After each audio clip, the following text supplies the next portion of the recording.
Welcome back, warriors and freedom fighters, to Essential Talks, where you stay for the conversation and you leave empowered. Today, we have a great guest on, Sebastian. He's from the west side of Canada, I believe, Vancouver.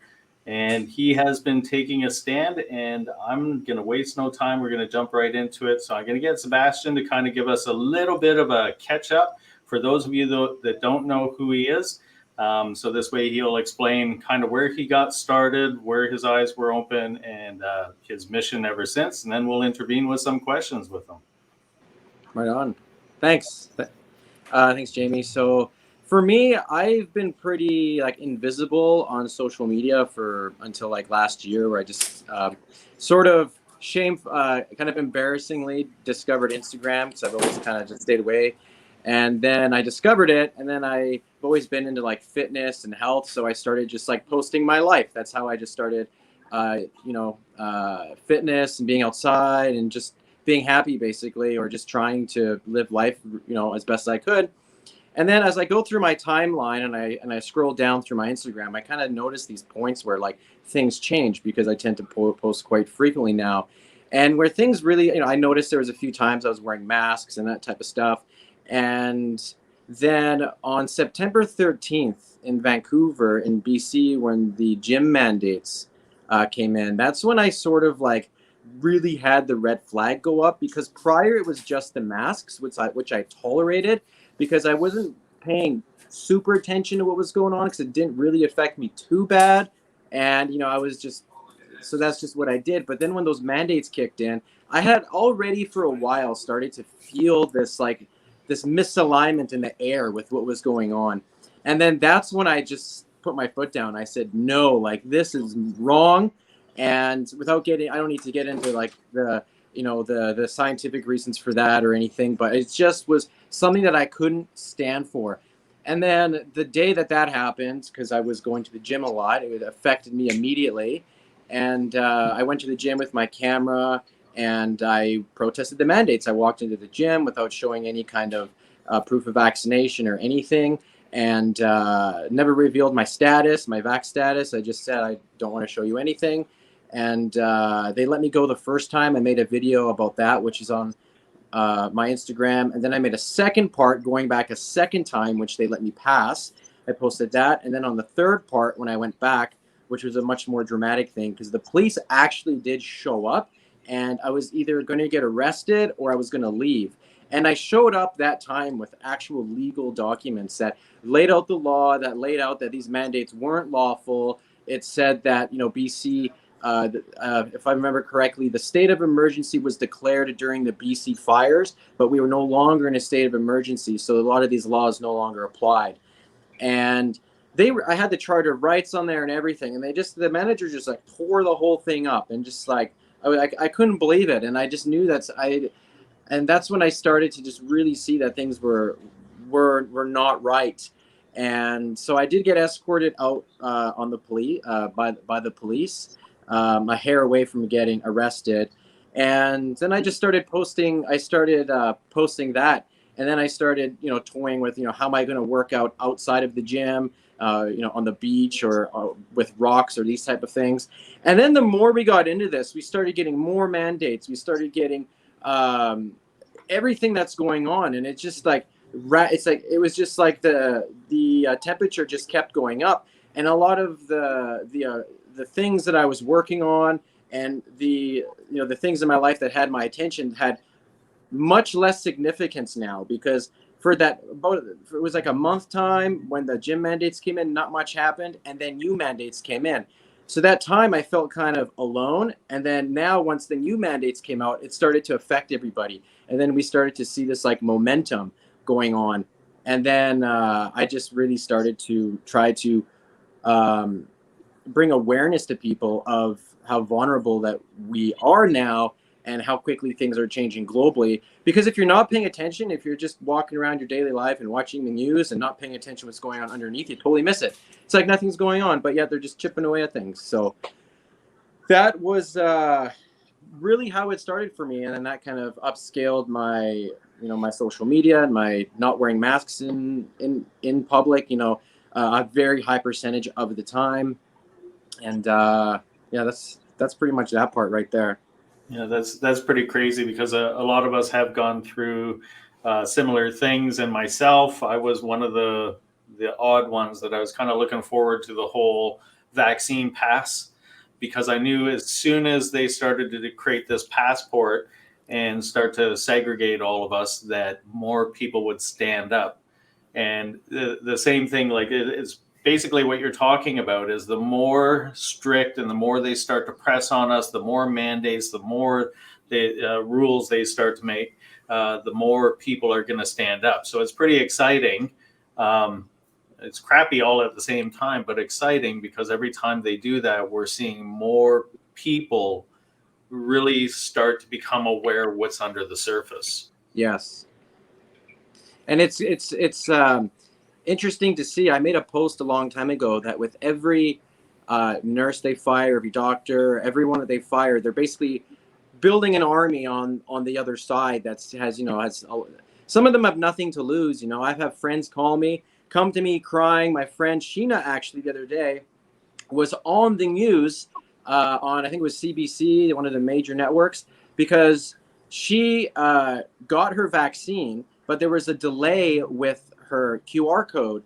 And she had every other proof of vaccination, but there's a delay going on in the system, apparently, that's also been on the news. And her work wouldn't accept any other proof of vaccine except the QR. So she's a single mom. She's got a kid. She's got bills. She's, just making ends meet. And she's a social worker. And her job is to help people and help kids and that type of thing. And they canned her. They put her on leave. They took her computer. They shut her down. And and that was caused an incredible amount of stress for someone that even followed the rules. So it's interesting to see this entire spectrum that's being, they're being infringed upon.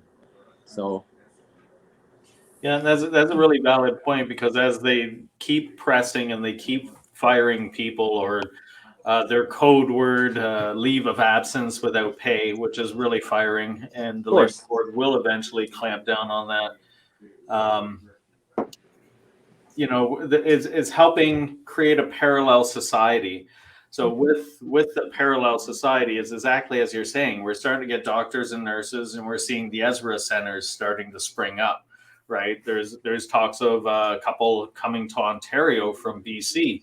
So this is kind of why I was looking forward to some of these mandates as they came down the line, because it's literally giving us that second economy that we can build off of. So I also have a question for you, Sebastian.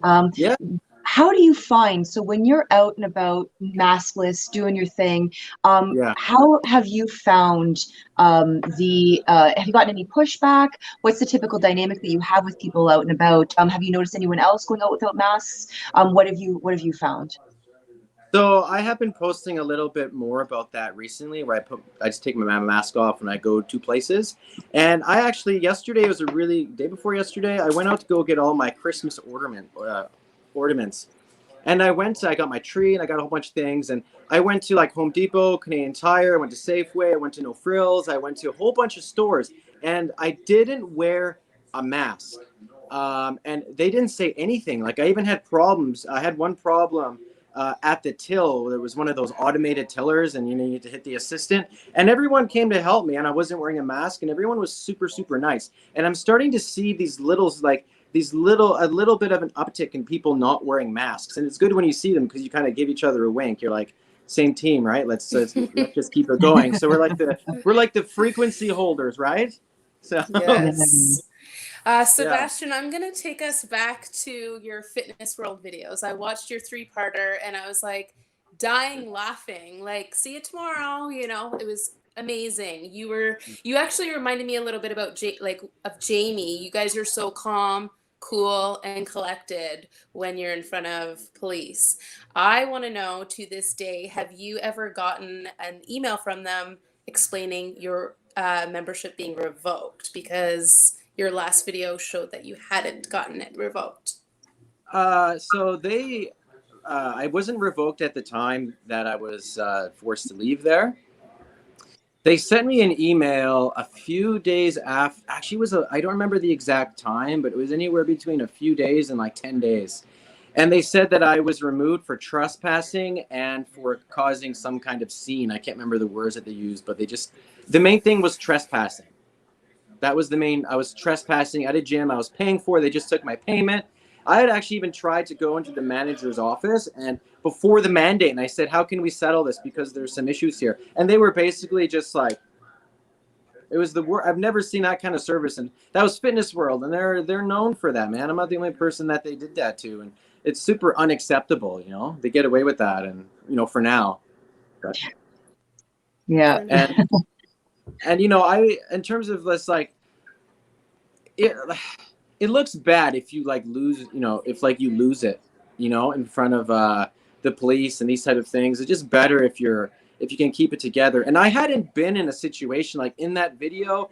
Now that I watch it, if I were to do it again, I would do it very differently. I would be much more I would have pulled it out and read it out to everybody, because, you know, I was just like wanting to go protest, but in front of the police, like they don't even know the laws. Like they're just there for someone that's trespassing. They weren't there to enforce the mandate because that's not it. They were there to kick me out because I was a person that was trespassing. Yeah, so. But in actual fact, you weren't trespassing. And this is where I believe it's up to all of us as men and women of Canada. We need to learn what our rights are and what the actual laws are and the difference between legal and lawful. And you'll come to realize that the only thing that they can try and get us on is trespass. But you had a gym membership, so you already paid for a service. You have every right within your contract to be in that facility. So when they come through and they say that you're trespassing, well, no, that's not what's going on. The business is a public business, so when they have a business license, it opens welcome arms to any client to come in and purchase their product or their service. So there's no trespass. And in fact, when the owners get you to leave and call the police, the owners or the managers and the police are actually trespassing on you at that point. See, and the interesting thing is too, it's when you see these different, you know, basically just what you mentioned of when you lay out the law and you look at it, and you know what's technically allowed to go on and what's not allowed to go on. There's so much that the government or you know certain businesses or whatever establishment entity you want to call it is getting away with, because I just see a lot of like protesters right now that are, you know, like they're posting on social media or they're out protesting, waving signs. But if you look around the world and like Australia, like they've been doing that for a while, and you know they had the real pause. But it's almost like we're being faced by a force that's not following the rules. And I think the fact that our rights and laws are just being completely just ignored is something that people need to be extremely cautious about, because the intention behind that it doesn't feel good, man. Like it doesn't feel right that they're doing that. And then you get so many people right now that are legally trying to fight these things, and it's like some of them are kind of going somewhere, but you know people run out of money before you know they can do something, or it's just and we're following the rules, but we're fighting a force that's not following them, and we're at a huge disadvantage right now. Yeah. I think that's right now, but yeah. Yeah, I totally agree. Basically, this force that's against us, like you said, is not following the rules, but it's using threats of the idea of law to keep us in place, because we're all used to growing up in a society of like, you know, obey and follow what we've all accepted as the legal system, what we want to follow. And so this is trying to pretend to be using it, but when you really look into it deeper, it's not, but it's still using the threat of the consequences that happen if you don't follow the law to back itself. And so, and this is where people are going to get to a point where escalating tensions are going to be like, if you're faced with something that's threatening violence and you need this thing to be able to live properly, then you're going to have to basically come at it with the same level of violence. And my husband actually makes the point that it's really just at the end of the line is the threat of death. So really it's it's what one person killing another, really. And not to say like in a dramatic sense, but if you have this on the other side and they're not going to stop, what is it going to take for you to push back that much harder against it? And where does that eventually end? And this is where if the conversation breaks down and we can no longer have these dialogues on both sides, then it's going to come to violence eventually, unfortunately to say. And so with these new mandates trying to say that people on the East Coast, they can't go into grocery stores without a vax pass and crap like that, it's just like, so you're telling me that there's going to be a number of people who are going to be starving and they're going to do nothing about it? Like, do you have enough force in which to actually do this? And are these people are going to want to go home at the end of the day knowing that I made it so that a family couldn't feed itself? Like, it's just, it really asks a lot from the average person to uphold these things, which we all know are wrong. So very interesting, the moral and ethical issues that are going to happen with people who are wanting who are in charge, I guess, of keeping this. So people have a point. So if they're going to try to bring in military, police, things like that, they're going to have to understand that, like, these people also have to live with themselves and the future that they are then creating for their children and their children's children. So are they going to be able to deal with that? Are they going to stop people from going in the grocery store? I don't know. So I really don't think so. So we'll see how far that really has to go before it's like that. But you make the point of Australia, like they're taking people out of their homes and putting them in quarantine camps and stuff. And it's just like, so at what point does that protest that happened in front of their parliament proceed into them going into the parliament and saying, well, that's enough of that? And so it's, I don't know, man. I'm waiting for it. I really don't think it's going to be that long until they start taking things into their own hands potentially. And so I think the world's watching. So I really hope that they make the decisions that are right for them as a people and not as a government. And so, yes. There's going to be a point where something rips. Yes. Yeah. Yeah, that classic the quote, the shot heard around the world, and so we're waiting for that to happen. So yeah, it's I personally think that tipping point is going to happen in Australia potentially. I mean, even like looking at the U.S. right now, there are certain things that are happening that are there's pushbacks. We can see like Florida being maskless, open businesses for the last long time, and they don't have this explosive amount of cases. They had less cases than California, which were masked up to here. So it's crazy.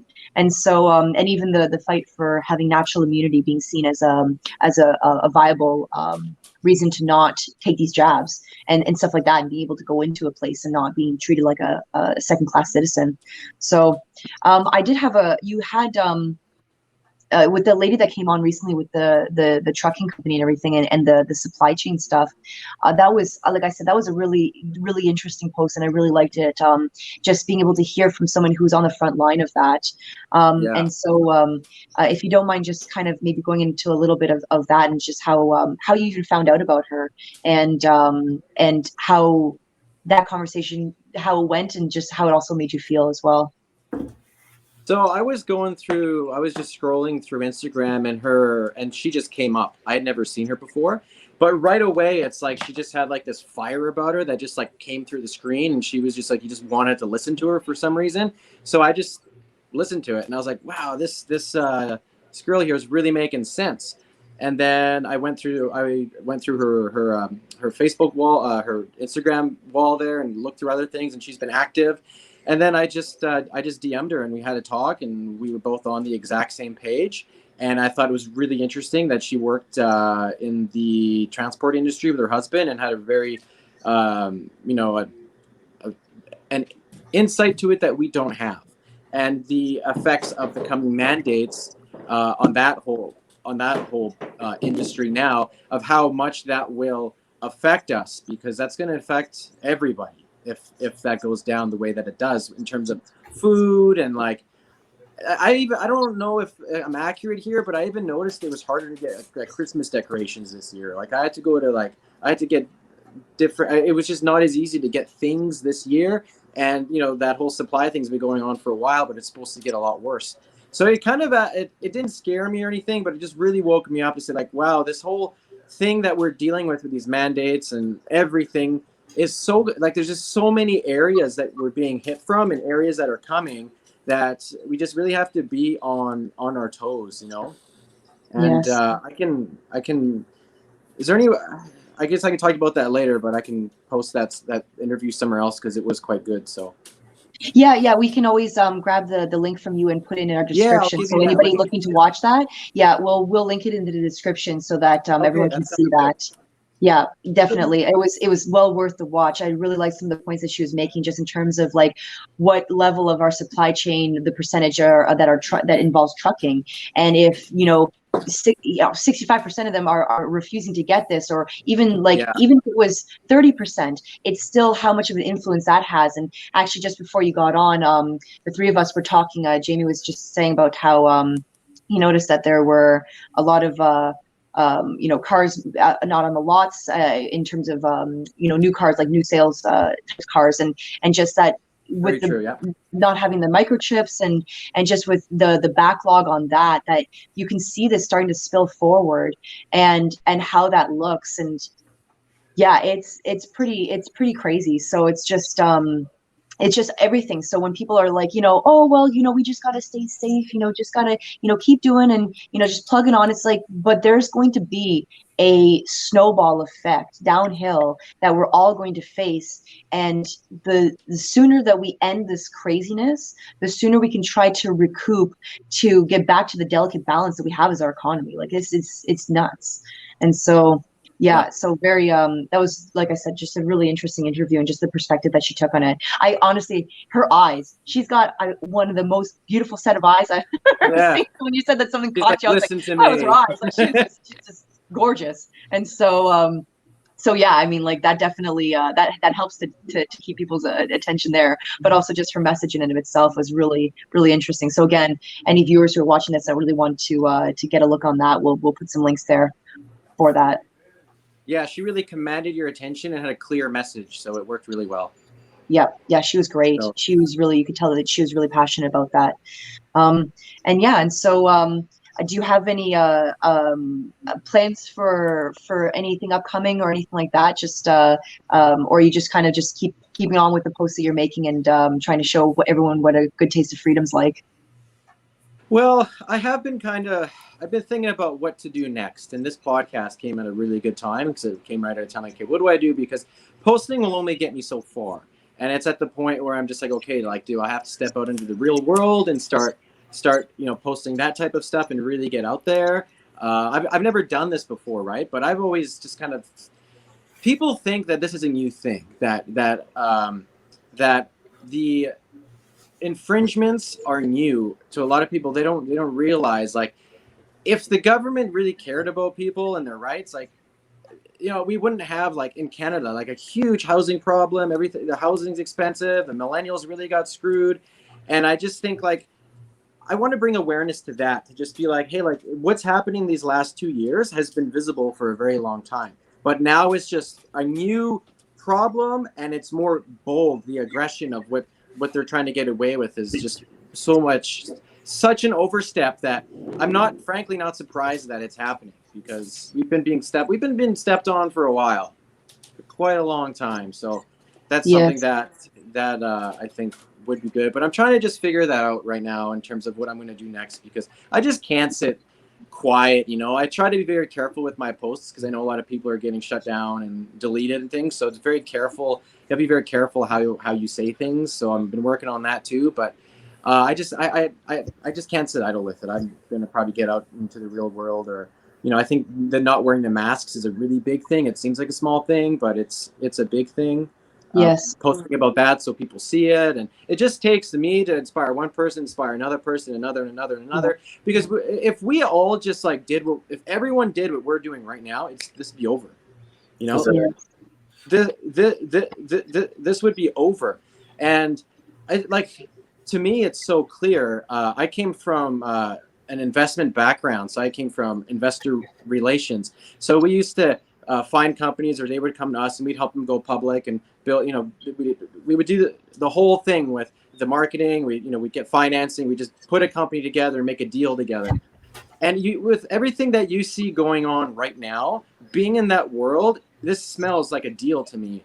Like it honestly just smells like one giant the biggest deal we've ever seen. Like, and I've worked with a lot of like super rich people, and I've been in the whole stock market world and all those things. And when I look at these companies and I look at what's going on in the government and everything, I look at it, I'm like, this is a deal. And I'm not even like super good at looking at that stuff. I just have basic skill in there. But compared to someone that doesn't have it, it's a huge skill. So I look at it, I'm just like, this is so clear as day to me that this is, in my personal opinion, it's about money and power. Like, clear, hands down. And you just look how much money is being made, and some of these companies make more money than the bank, and it's wild, man. And it's just, some people just don't see it, and it's just that's the hard part. Yeah. Did you find with your like background, because you started in health and wellness, right? Yeah. And you've become slowly an activist in all this.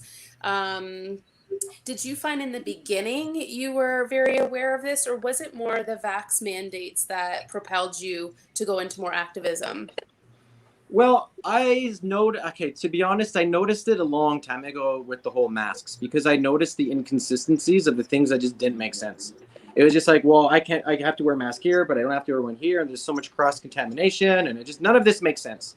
None of this makes sense. And when I was a young kid, like 18, 19, 20 years old, I was a housekeeper in the hospital. My whole family has worked in the hospital. And we learned a lot. I used to go clean rooms with like HIV and HEPs and like airborne viruses with reverse airflow where you have to get totally masked up. So I had a base understanding, like none of this makes sense. It makes sense from a control aspect, but it doesn't make sense from a health aspect at all.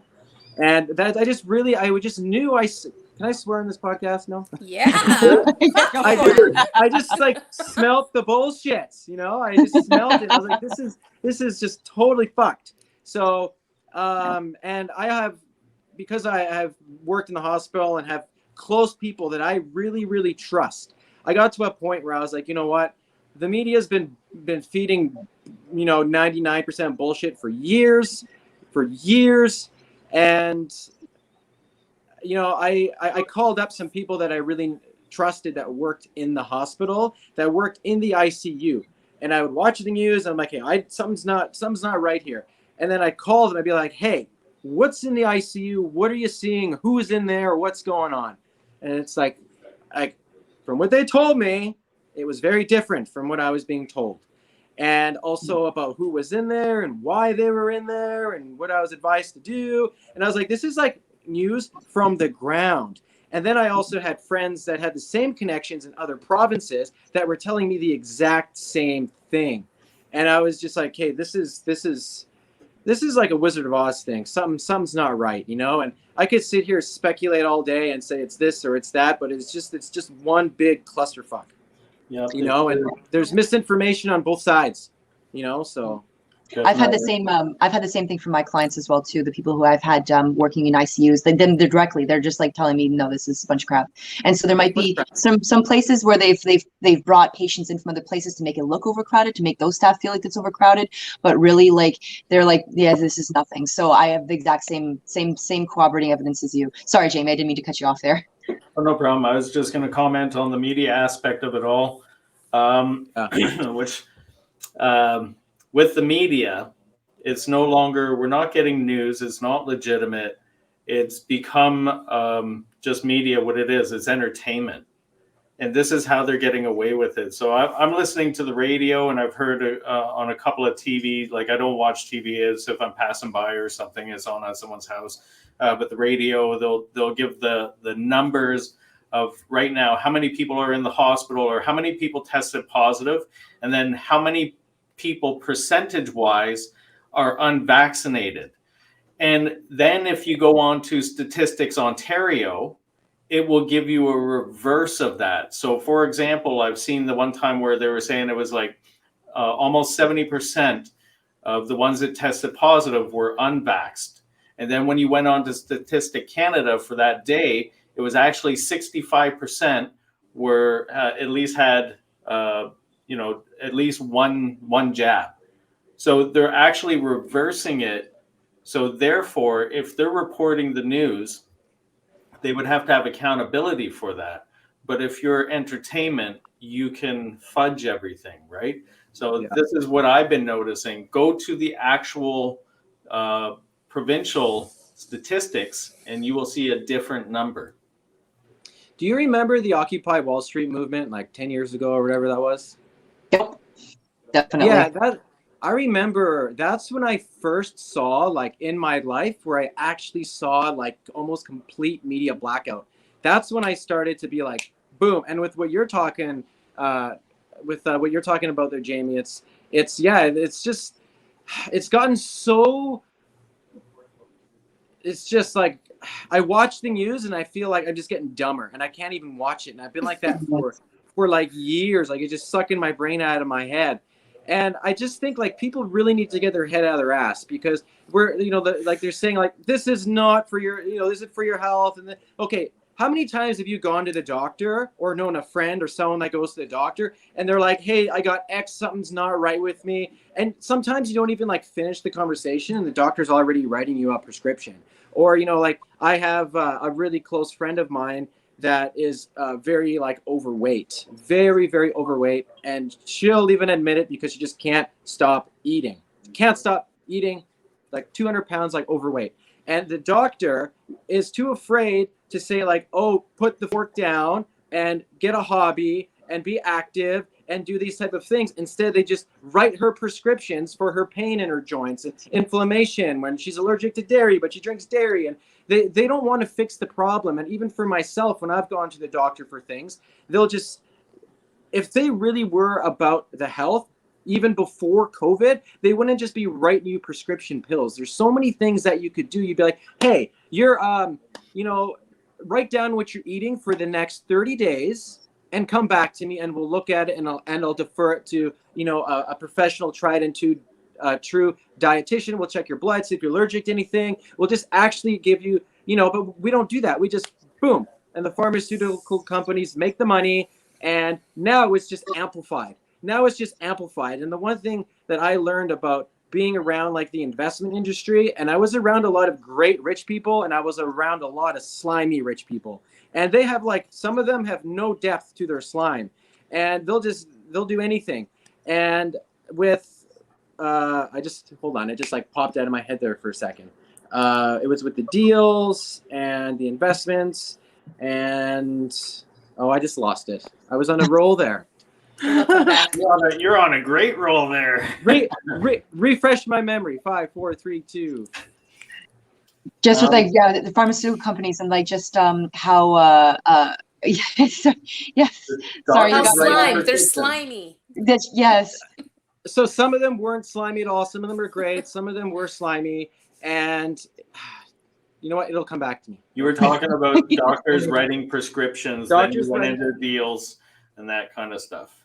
Yeah, I was. Okay, you know what? It'll come back to me. I just got a little excited. No worries. No, it's honestly with what you were saying before, with like being able to almost like see the plan. My husband and I, we used to love watching like a conspiracy type documentary sort of things way back like 10 years ago, and we got out of it after a bit because it became like we were almost in like an echo chamber of like confirmation bias, and so we thought that something. I wasn't 100% either was he for like 2012, the whole like Mayan calendar thing. But I was like, if something happens, like we're caught with our pants down, like this is going to be fucked. And so, but it was like after that, we were really disillusioned when absolutely nothing happened. So after that point, we were like, okay, we're going to walk into everything, full eye view, look at everything, make sure we're not just focusing on what we want to hear, look at all of it. And so it was in like 2018, 2019, I was telling him, I'm like, I feel like I can't put a total, like a thumb on it completely, but I feel like it's like a hobo pack and like the corners are slowly being pulled into the middle so it can be knotted and fucking thrown over the shoulder and we're on their way. And it was like, once this happened and seeing how all the countries were just coordinated, everything's coordinated together. I'm just like, okay. And then it was everything started kind of coming together. And then we're all these supply chain things, and it's like you can see where it's all headed in this way. And I'm like, oh, and we're knotted, and we're just about being thrown over. And so so when you're saying like you can see this plan, it's like, because there's so many things that are happening all at once. So if you can see a bird's eye view of all of it and really kind of take it in, you can see what's going on. And it's very difficult to ignore that or to pretend that isn't happening. And so that's I can see that too in terms of like this whole like thing that's happening. It's like a business deal. It's insane.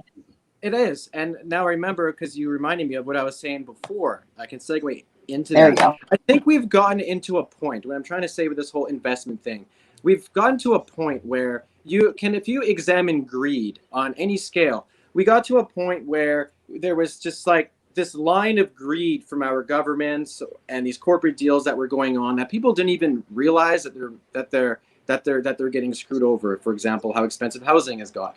And so what's happening is the way that some of these super slimy rich people work is that it's never enough. It's just never enough. So you always come back to the pool. In the investment world, we say they always come back to the pool. Even if they have hundreds of millions of dollars, they do another slimy deal, and then boom, and they just keep coming back. And I think in the world, my theory is we've had these there's a boom, greed. And then all of a sudden it's like, ooh, my greed's not satisfied anymore. Like we had the Industrial Revolution, all this stuff. And it was just like these like decades of greed. And then that gets to expanded like a balloon where it can't expand anymore because it can't feed that greed anymore. It's maxed out. And then all of a sudden they come up with something else. Boom. And now we're at a point where they've gotten away with this expansion of greed. It's sort of like you see like these like when you see like on those models, you see like the Earth and the planets as like they get bigger. And that's almost like I think that's happened with greed. We've gone to a point now that you look at it and the greed, it's like now it's like that greed has become so thirsty that now it's like you look at the thing that's going on in the world and it looks like a deal that's now how they have to feed their greed. And if you examine it with, like I was saying, in the doctor's office with the pharmaceutical companies just writing prescriptions and not really caring about your health, and the doctors don't really give you any really good advice. And now they're saying like, oh, you have to wear masks here, and you have to, and you can't use ivermectin, and you can't use all these things that we have way more, that's been around for a very, very long time. And you look at it and it's just like, well, none of that's for your health either, and it's just so clear to me to see that this is a multi like there's multiple things plugged into it, and it's such an immense greed that has taken over. And when's the last time that you saw the world mobilize like this at the same time? All the governments, it's like all of a sudden someone flipped the on switch, and now it's like this molasses is starting to go over the globe, and it's just like seeping over, and it feels coordinated. That is another red flag. Like that has never happened in my life. It's always been disconnect. Yep. No, such a good point. And like, just with the feeling of it almost what you were saying earlier with just like watching the news and feeling dumber. Like it's gotten to a point where it feels so almost like a B-rated, like a bad movie. Like the script is so cheesy at this point in its comical villainy, practically, that it almost needs to be laughed at. And what I think right now too with the whole cancel culture movement and everything offends everybody is to try to take the ability to have humor out of things, because as soon as we can laugh at something, we can put into its actual proportional size, which is shockingly small when you really look at it. So I was just in my head when you're saying, oh, I'm trying to figure out what kind of angle I could come at with certain kind of content, that bringing humor back into things I think is something that people are missing, and it really brings more attention, because there's not a lot of things that you feel like you're okay to laugh at. So almost bringing the hypocrisy, kind of like what, and I keep forgetting his name. Kim, do you remember the redhead, the long-haired redhead guy? What's his name again? Oh do you my remember? gosh. Yeah. Carrot Oh, Top? JP, yes. JP Yeah, Sears. Yes. Oh my God. Like, just because he makes some stuff where it's just like, it really shows like you wouldn't be able to stand this kind of thing if it came at you from a totally different subject. And like, we're dealing with this now because we've been hypnotized. But if we were to say like doing it from like a different perspective, people are like, wait, that's fucking insanity. And you're like, but wait, you're already doing if you were in a relationship and that person treated you like the government is, you'd be out of there. You'd be like, what the fuck? Exactly. Yes. Yeah, I tell you posts like that. Yes. Yeah. Exactly. And so and I like when they go to like the people on the street just being like, do you remember when we had that war with Cuba and what happened with that? And they're like, yeah, the war with Cuba. And you're like, there was never a war with Cuba. And so just like stuff like that. And so it's just, I really feel like people have been so hypnotized now that they'll accept almost anything as reality now, because it's just as soon as someone tells you and you feel like they might know something more than you, you're just like, yeah, yeah, what that guy said, so you don't feel like the dumb one. And so it's just, so yeah, so back to what I was saying. So just with it feeling like Clown World, just to help to something to help bring it back down to its actual size and its actual like ridiculousness. Like this is like, are we really letting like almost like the evil villains that have that secret lair take over the world? Like this is freaking ridiculous. And so yeah. They've been in control for a lot longer than I think people realize, though. Now it's just come to the surface because the greed has become so massive that they just don't care anymore, and they think they can get away with it. And that's why they're stepping on all over the rights and the laws, and they just don't care. And that is scary.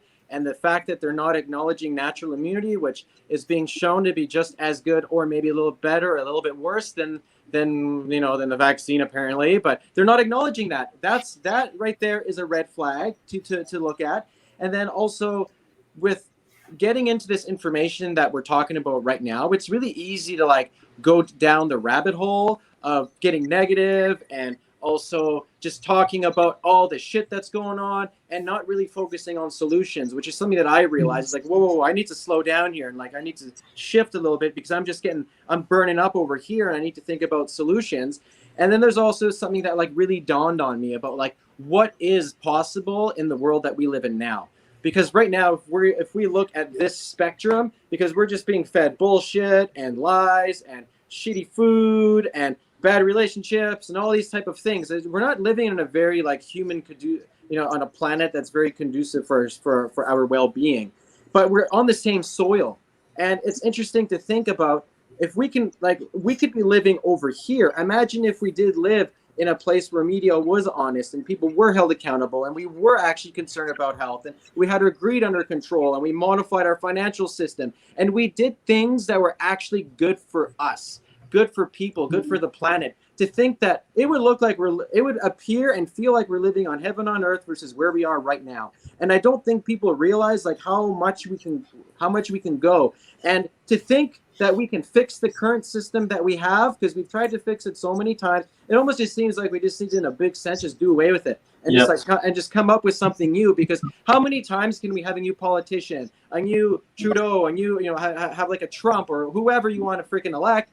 It doesn't. At the end of the day, nothing changes, and it's just like that system is designed to just like bring the worst out of humans, and we need one that's designed to bring the best.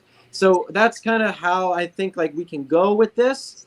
Is kind of where my mind's thinking, because in the same space we can create something different, but I think it's going to take. We're not there yet, but if you were to look at the seed of the equivalent benefit of this whole tragedy that we're doing and what can blossom after this, is that we could be heading that way as long as we stand our ground, and like we could build a much better world if we band together, but it might take a whole lot of suffering to get there, and I hope it doesn't. And I believe you are absolutely right. I think that's what's actually happening right now, and they're trying to do the global reset, and we're performing the Great Awakening. Sorry. So we're going to overthrow all that because great minds are starting to come together. So I'm just going to touch a couple of points that you're on.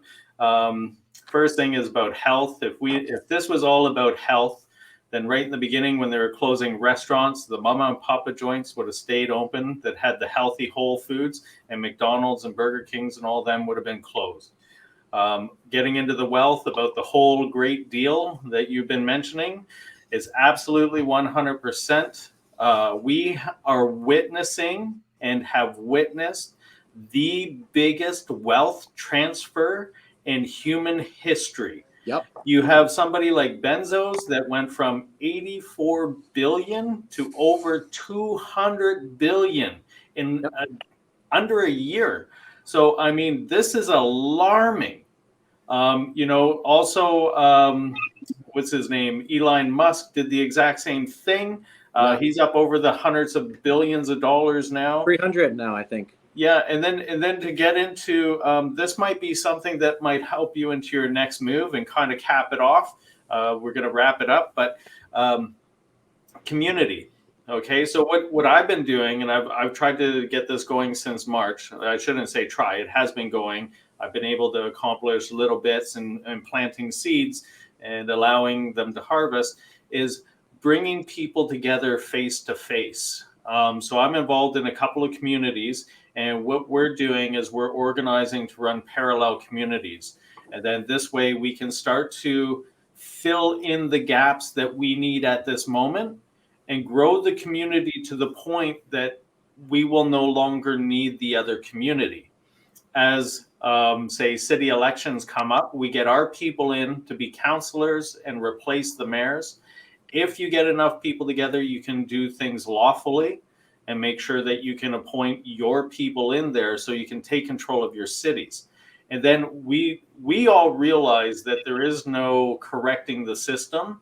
We have to gut the whole house. We can use the infrastructure and then reset a proper way of living for us as men and women, because we're in a linear system that actually rubs against us. It actually agitates us. It causes all this friction, irritation, and all kinds of other things, where we could actually live as harmonious beings with each other and the earth itself. So, but that's what we're up to. We're collecting individuals, like-minded individuals, meeting. We have multiple groups. So we have preparedness, people that are into business, jobs, that kind of thing. So if someone's lost their job, we're trying to hook people up. So we meet once a week, both communities that I'm heavily involved in, and we're actually getting really organized and structured.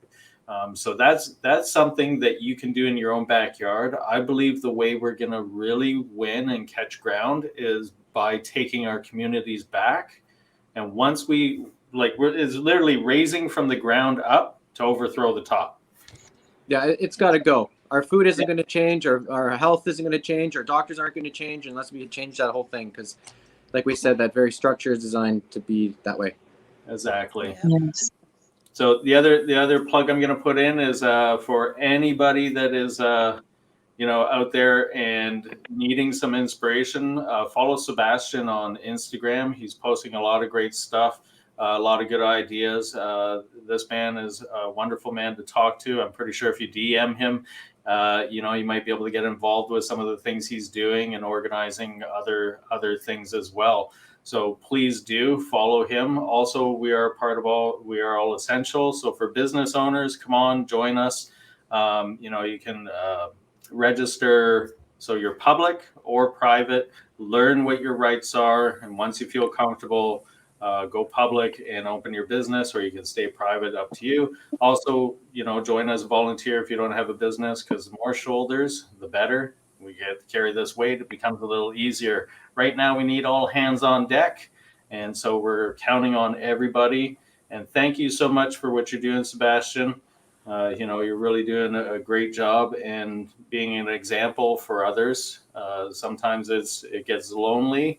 You don't know what to do next. Sometimes I've been in that position quite a few times, but don't lose faith. It's going to come to you, and I'm sure you're gonna shine a light that others will follow. Thank you. We'll just keep going. And in terms of my Instagram, do they guys have my @ symbol, or how do we do that? We just post it somewhere? We'll plug it in. So give us that, and we'll plug it right into the video so people can go and automatically just follow you. Okay, I'll give you that. I'll give you Kimberly's with the interview, and whatever else I think is good. Awesome. Thank you so much for coming. All right, guys. Thanks. Great to have you. Being here. I love it. Thanks so much. Have a good night. We'll see everybody later. Bye. Bye.